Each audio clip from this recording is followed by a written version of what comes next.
할렐루야. 복음 전하기 위해서 온 세상에 나가라. 온 세상은 가지 못해도 여러분 집 근처에 나가서 복음을 전하시기를 바랍니다. 기독교에 두 가지 예식이 있는데 세례와 성찬입니다. 이것은 주님이 오실 때까지 교회가 행해야 되는 것입니다. 성찬은 볼 수 있는 복음이다. 성 어거스틴의 말입니다. 저는 성찬은 먹는 복음이다. 그렇게 해석하고 싶습니다. 여러분들이 지금까지 귀로만 듣습니다. 말씀을 들을 때에 예수님의 십자가의 그 은혜, 우리 위하여 십자가에서 죽으신 그 사실을 항상 듣기만 했어요. 그래서 듣는 복음이라 한다면 오늘은 여러분들이 직접 먹고 마시는 복음이 되어야 될 줄 믿습니다. 사실 이 성찬 자체가 메시지입니다. 그래서 더 이상 설명할 필요가 없습니다. 항상 저는 이때쯤 되면 설교 없이 그냥 성찬식만 대하면 안 좋겠나 그런 생각을 하면서도 계속 설교를 하는 이유가 혹시나 여러분들 중에서 목사가 무성의하다, 설교 준비도 안 했다 그럴까봐 할 수 없이 또 설교를 하지만은 이 성찬 자체가 정말 메시지 중에 메시지인 줄 믿습니다. 성찬은 주님이 십자가에 죽으신 참 슬픈 그런 사건이지만은 우리들에게 생명의 양식을 주는 것이고 구원의 기쁨을 주는 것이기 때문에 어떤 면에서는 정말 잔치와 같은 음식입니다. 사죄의 기쁨과 영생을 소유한 기쁨의 음식이 바로 이 성찬입니다. 세계에서 제일 값비싼 음식이 얼마나 갈까 궁금해서 인터넷을 통해 찾아보니까 중국에 있어요. 이 금가루를 먹는 음식이에요. 그러니까 음식에 금가루를 쳐서 금을 많이 넣을수록 비싸요. 그리고 두 번째 비싼 음식이 이 제비집 숲이라 그래서 제비집으로 만든 것이 아니고 흰컵 칼새라는 아주 드문 그 흰컵 칼새가 자기 입에 침으로 집을 지었어요. 그 집을 요리로 해서 숲을 만든 것이 얼마냐? 우리가 주로 먹는 이 한 보울에 500만 원. 놀라운 일 아니에요? 예. 참 어떻게 보면 더럽지요. 새의 침으로 집을 졌는데 그걸 숲으로 만든 것이 500만 원. 정말 중국은 광동 요리인데 중국은 부자가 너무 많아요. 이번에 방문하신 분이 글쎄 딸에게 팔찌 하나 사줬는데 1,800불을 주고 샀어요. 1,800불. 난 처음에 잘못 들은 줄 알았어요. 1,800불짜리가 어디 있나. 두 번, 세 번 물었는데 1,800불. 보여달라 해서 봤어요. 내가 그래서 팔 조심하라. 세상에서 두 번째 귀한 음식이 제비집의 숲이 500만 원이에요. 제가 한국에 있을 때 지금까지 제일 비싼 음식을 먹은 것이 제가 후암제일교회를 섬길 때에 그 김기선 장로님이 동양제분을 하셨어요. 그래서 강서면옥이라고 있는데 그 강서면옥의 주인이 할머니예요. 그분이 복이 있다고 그래서 계시를 이 장로님이 해줘야 돼요. 그러니까 이 장로님은 내가 가면 무슨 복이 있나? 목사님이 가서 축복을 해줘야지. 그래서 저하고 그 장로님하고 둘이서 한 상을 차려 먹었어요. 모든 직원들이 구정 첫날 음식 팔기 전에 하는데 전 직원이 우리 밥상을 위해서 차려주고 우리 먹는 것을 보고 기다려요. 그래서 제가 기도해주고 예수 믿으라 전도하고 우리가 밥을 먹었어요. 그 한 테이블이 아니고 두 테이블, 여러분 앉아서 먹는 그 두 테이블에 식사가 가득히 찼어요. 그리고 얼마를 주나 보니까 팁으로 30만 원을 주더라고, 장로님이. 여러분 생각할 때 아이 그까짓 거 30만 원 300불 그러지만 이게 35, 6년 전에는요 30만 원이면 저 왕십리에는 집 방 3칸짜리를 샀어요. 그러니까 지금으로 말하면 한 300만 원 정도 되는 밥값이에요. 제가 그것을 먹은 사람입니다. 그런데 오늘 이 성찬은 얼마나 될까? 이 성찬의 음식이 얼마나 될까? 이것은 값으로 매길 수가 없는 음식이에요. 정말 이것은 너무너무 귀하기 때문에 세상에서 지구촌에서 가장 비싼 음식을 여러분들이 먹는 거예요. 우리가 이 성찬을 대할 때에 너무 의미 없이 대할 때가 너무 많은데 정말 여러분들이 성찬을요 기도하고 묵상하고 준비하고 주님의 십자가의 그 은혜와 하나님의 사랑을 깊이 깨닫고 이 성찬에 한번 참여해봐요. 먹고 마시면서 병자들이 나아요. 제가 그것을 여러 번 우리 목회하면서 만났어요. 이 성찬에 참여했다가 목사님 내가 병이 났습니다. 초대교회는 날마다 음식을 먹었어요. 날마다 이 성찬식을 하기 때문에 날마다 주님의 죽으심을 기억하고 주님 때문에 내가 하나님의 나라를 유업으로 받았다는 이 기쁨 가지고 날마다 어려운 시련을 이겼고 날마다 전도하는 일에 힘쓴 것을 우리가 잘 알 수 있습니다. 성찬식에 참여함으로 신비로운 연합과 신비한 체험을 할 수가 있습니다. 예수님이 오병이어의 기적을 행하신 후에 5,000명이 먹었어요. 그것도 남자만 5,000명이 먹었기 때문에 그 먹은 사람이 얼마나 감격스럽겠어요. 그 기적을 체험한 것이 얼마나 기쁘겠냐 그 말이에요. 대부분 기적은 개인에게 해당되는 거예요. 소경이 눈을 떴다든지 절름발이가 지팡이를 내던졌다든지 이건 개인의 기적이고 그와 관계된 사람의 기적이지만은 남자만 5,000명이 먹은 이 기적은 놀라운 거예요. 아주 사건입니다. 그래서 사람들이 행여나 오늘 또 그런 기적이 없을까? 오늘 또 주님이 행하시지 않을까 해서 주님이 베푸신 그 베세다 들판에 너무너무 감격스러우니까 또 오는 거예요. 또 와서 오늘도 혹시나 뭐 좀 그런 일이 없을까 그렇게 찾아 헤맸는데 없어요. 안 계셔요. 그래서 주님이 어디 갔나 하고 찾아다니다가 가버나움에서 만났어요. 주님, 예수님 여기 계셨군요. 가지 마세요. 우리와 함께 지내세요.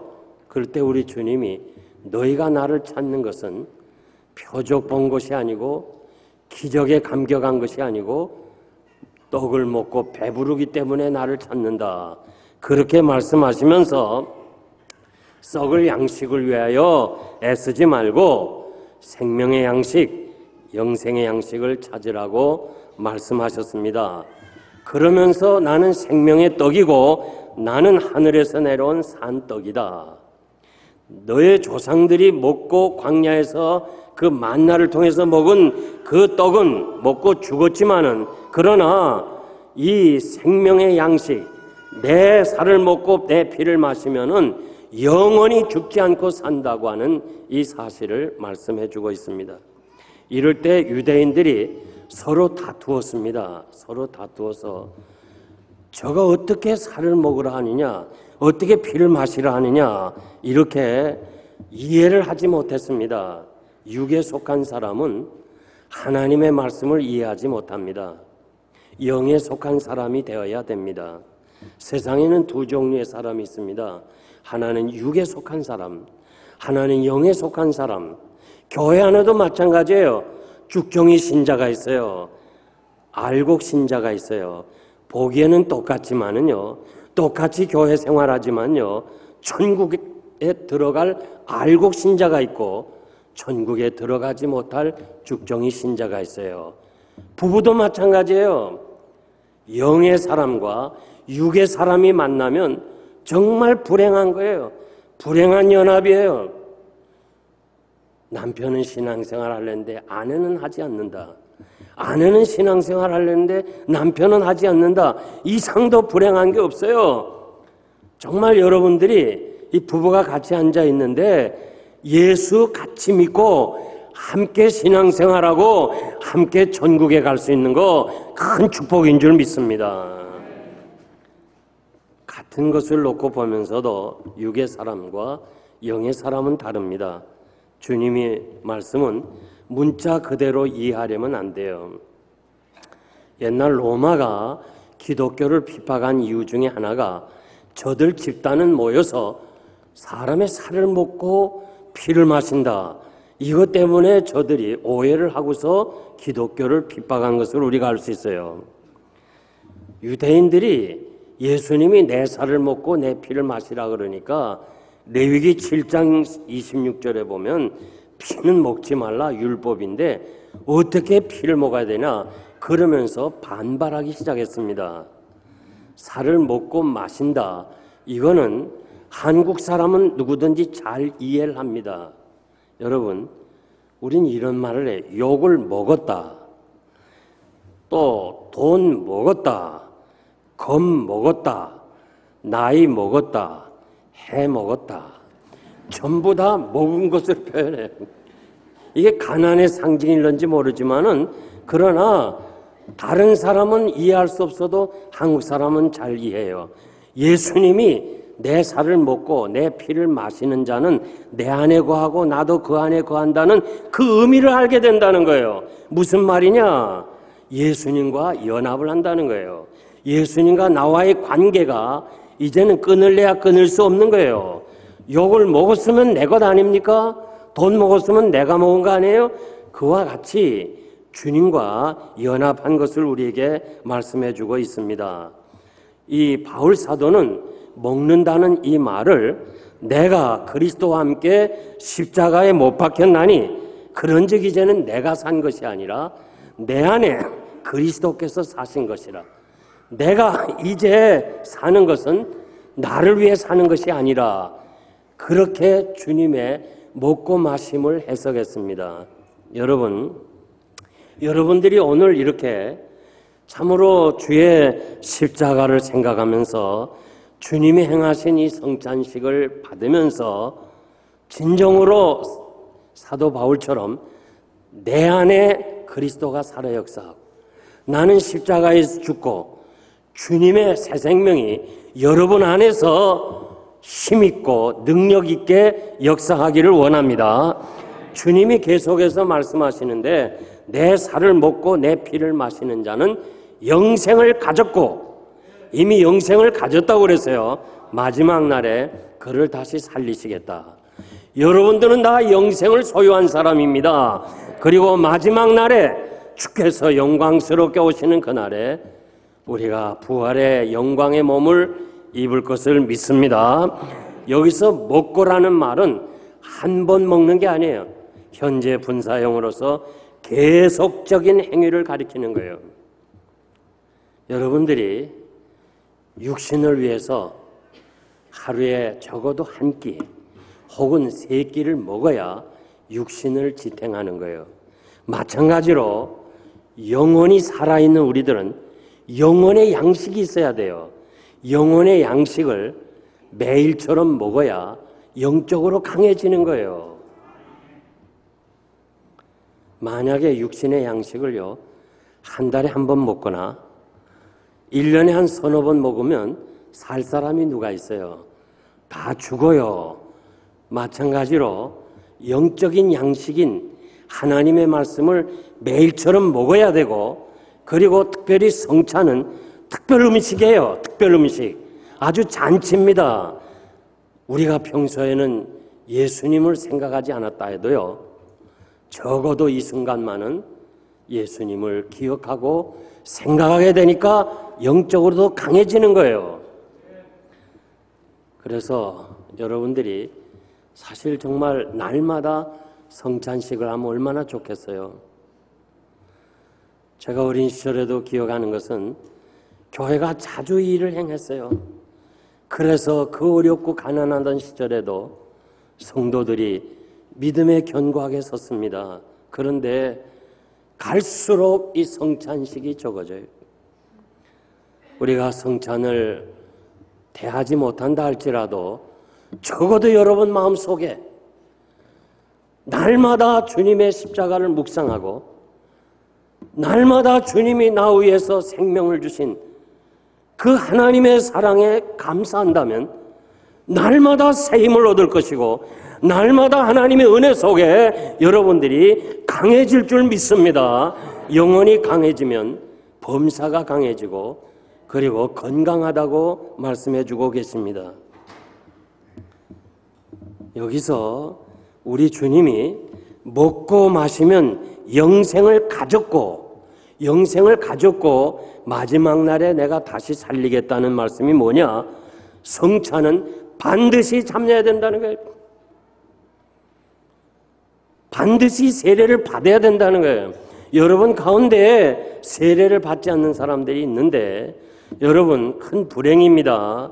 그러므로 우리가 성찬식을 할 때마다 예사롭게 생각하지 말고 행사 중에 또 행사구나 이렇게 생각하지 말고 습관적으로 생각하지 말고 이것은 생명의 양식이고 영생의 문제라고 하는 이 확신을 가지고 여러분들이 이 성찬에 참여한다면 놀라운 기적을 여러분이 체험할 줄 믿습니다. 전설에 의하면 예수님이 이 잡히시던 밤에 이 성찬식을 행하면서 떡을 떼면서 이건 내 살이다, 잔을 주시면서 이건 내 피다 할 때 예수님과 같이 지낸 친동생 그 야고보는 이해할 수가 없었다는 거예요. 어떻게 형님이 자기 살을 주고 자기 피를 마시게 하느냐, 이해할 수가 없어서 결국 성찬식 하는 자리에서 나갔다는 거예요.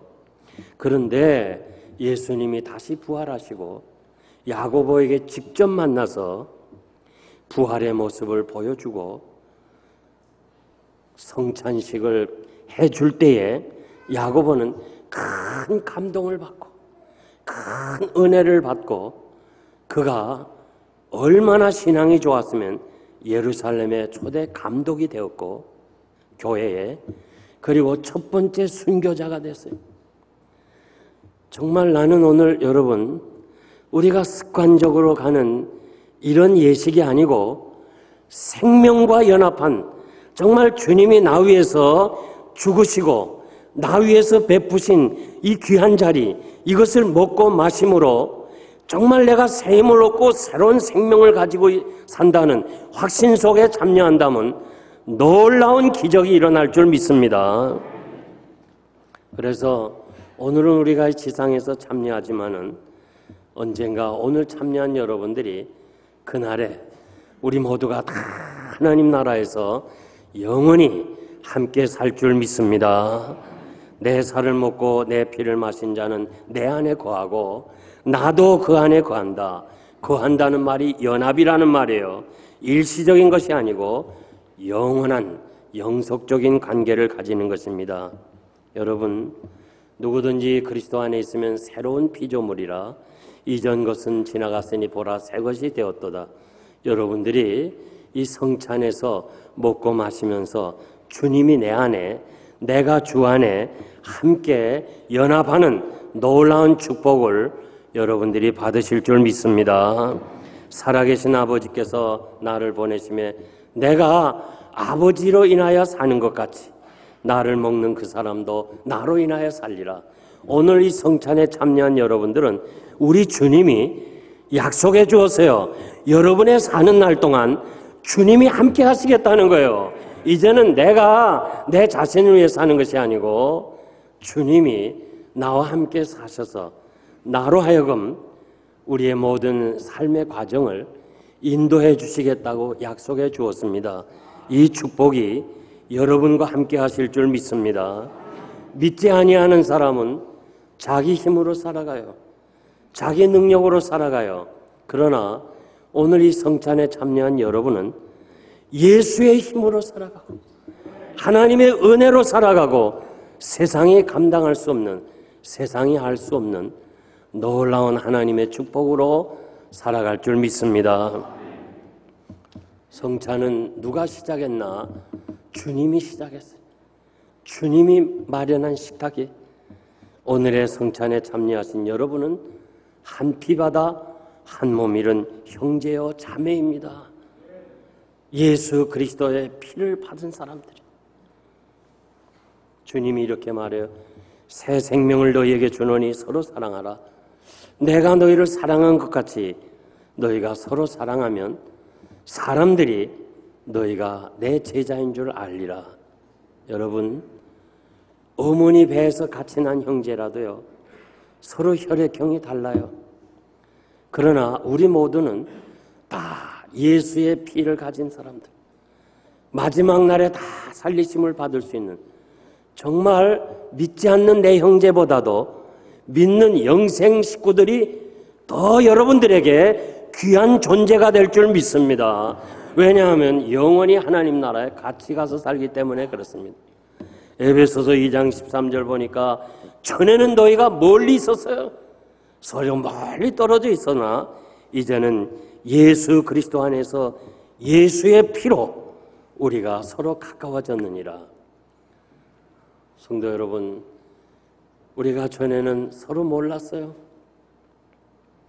내가 여러분을 모르고 여러분이 나를 모르듯이 우리 서로 몰랐는데 이제는 이 테이블에서 같이 먹고 마시면서 우리는 한 형제여 자매가 된 거예요. 믿습니까? 정말 사랑해야 돼요. 미워하면 안 돼요. 이거 정말 중요한데 여러분이 꼭 기억해야 되는데 주님의 이름으로 형제를 사랑합니다. 네, 양옆 사람에 좀 얘기해 주세요. 주님의 이름으로 형제를 사랑합니다. 형제를 사랑합니다. 사도 바울은 이 성만찬을 고린도 교회에 전하면서 주님이 잡히시던 밤에 이 예식을 행하면서 두 가지 우리들에게 권면했다는 거예요. 하나는 이것을 행하여 주의 죽으심을 기억하라. 주의 죽으심을 기억하라 그랬고, 또 다른 하나는 내가 다시 올 때까지 주의 죽으심을 전해달라 부탁했다는 거예요. 오늘 여러분, 우리가 이 자리에서 성찬을 대하면서 정말 성만찬을 먹고 마시는 여러분들은 예수의 죽었다가 다시 사심을 전해주어야 돼요. 오늘 이거 먹고 마시고 전도하지 않는다면 여러분들은 성찬의 의미를 잃어버린 사람이에요. 그래서 이 성만찬을 대하면서 주님의 살과 주님의 피를 먹고 마시면서 내 안에 주님이 사시고 피는 생명이라고 그랬는데 내가 정말 건강을 주시고 이 건강에서 주의 복음을 전하겠습니다 하는 간절한 마음이 여러분 심령에 있다면 반드시 하나님께서 여러분의 건강을 회복시켜 주시고 여러분의 원하시는 뜻을 이루어 드릴 줄 믿습니다.